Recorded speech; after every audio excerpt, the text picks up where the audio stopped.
के। तो 5 टिप्स जो मेरी तरफ से होंगे आप फॉलो कर लो, ठीक है।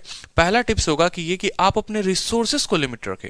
क्या होता है कि बच्चा जब तैयारी कर रहा होता है ना, तो कभी किसी स्टूडेंट ने आके बोल दिया कि ये मटेरियल है बहुत अच्छी है, वो उसको भी पढ़ रहा है, दूसरा मटेरियल उसको भी पढ़ रहा है, तीसरा इंस्टीट्यूट उसका पढ़ रहा है, तो हर इंस्टीट्यूट का आप पढ़ना शुरू कर देते हो।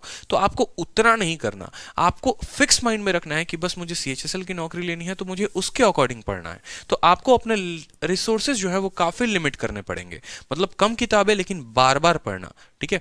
ब्रूसली ने भी एक बात कही थी कि मुझे उस पर्सन से डर नहीं लगता है जिसको 10,000 अलग अलग तरीके आते हैं फाइटिंग करने के, मुझे सिर्फ उस पर्सन से डर लगता है जिसने एक ही तरीके को 10,000 बार प्रैक्टिस कर रखा हो। तो बस आप अपनी किताब में पूरा का पूरा मास्टर बन जाओ, इस बात का ध्यान रखो। मल्टीपल रिवीजन इसी को हम बोलेंगे कि जितना पढ़ रहे हो 5 दिन, हमेशा देखो मेरी जो स्ट्रैटेजी होती थी वो 5+2 की होती थी। मैं 5 दिन पढ़ता था और 2 दिन उनको रिवाइज करता था। सिर्फ खाना भी जरूरी नहीं है, पचाना भी जरूरी है। तो 5 दिन आप पढ़ते हो, जो वो क्या पढ़ रहे हो, जो जनरल अवेयरनेस पढ़ रहे हो, जो आप मॉक दे रहे हो, मैथ्स लगा रहे हो, तो उसको आप 2 दिन रिवाइज भी करो। मोस्ट इंपॉर्टेंट है, बिना रिवीजन के आपका सिलेक्शन मुश्किल है।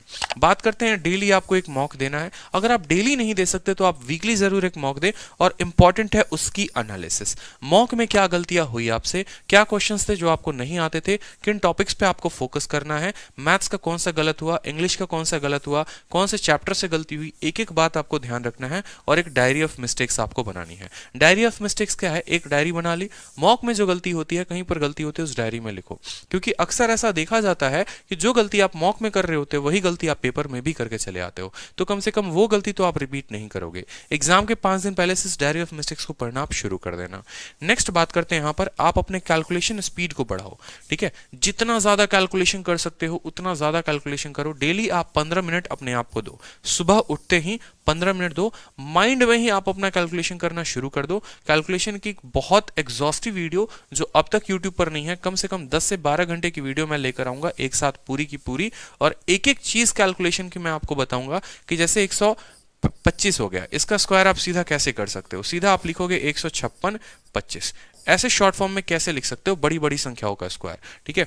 82 को आप सीधा कैसे गुना कर दोगे 88 से, ठीक है। तो ये हो जाएगा, इतने शॉर्ट में आप कैसे लिख सकते हो, सभी चीजों के बारे में हम यहाँ इस वीडियो में जान जाएंगे। उसके अलावा आप जो कर सकते हो वो कर सकते हो कैलकुलेशन की एप्स। कैलकुलेशन एप्स होते हैं जैसे स्पीडी मैट्रिक्स कोई ऐप हो गया या कोई दूसरी ऐप भी होगी, तो आप सारे ऐप्स डाउनलोड करके डेली प्रैक्टिस कर सकते हो। फ्री टाइम में कभी आप ऑटो में हो, खाना बना रहे हो, रूम पर हो, कुछ भी कर रहे हो, तो आप कैलकुलेशन एप्स का इस्तेमाल करके आप अपनी कैलकुलेशन और मेमोरी पावर को बढ़ा सकते हो।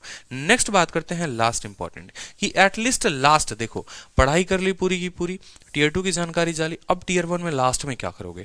तो लास्ट में आपको करना है कि जब आप पूरा सिलेबस कंप्लीट कर लेते हो तो लास्ट के 3 साल के पेपर्स आपको बनाने हैं। जैसे अगर आप 2020 में हैं तो 18, 19 और 20 के सारे पेपर्स, किस किस के पेपर, तो देखो यहां पर सीपीओ के पेपर, सीजीएल के पेपर और ये CHSL है, CHSL का पेपर, ये तीनों का पेपर आपको बनाना है, ठीक है। इनके द्वारा कराए गए सिर्फ प्री के पेपर्स, ये बात ध्यान रखिए, क्योंकि कमीशन एक है, वेंडर एक है जो आपका पेपर कंडक्ट कराती है, तो ज्यादा सवाल के लेवल में फर्क आएगा नहीं और इनके पेपर्स को आप करके जाओगे।